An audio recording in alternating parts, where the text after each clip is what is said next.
আমরা সোশ্যাল মিডিয়ার মাধ্যমে দেখছি বাস্তবে সন্ত্রাসী এবং জঙ্গিবাদ কারা। এই জন্য বিশ্ব মিডিয়ার সামনে আমরা বলতে চাই, সন্ত্রাসী এবং জঙ্গিবাদী হলো আমেরিকা এবং তাদের দোসররা, ইসরায়েল, ফ্রান্স এবং ব্রিটিশও তাদের দোসররা। সম্মানিত উপস্থিতি,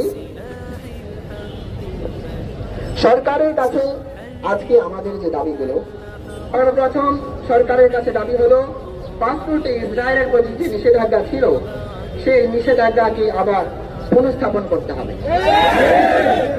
আমাদের দ্বিতীয় দাবি ফিলিস্তিনিদের জন্য সরকারি তহবিল গঠন করা। সরকারি তহবিল গঠন করে আমাদের নির্যাতিত মুসলিম ফিলিস্তিনি ভাইদের কাছে সাহায্য প্রেরণ করতে হবে।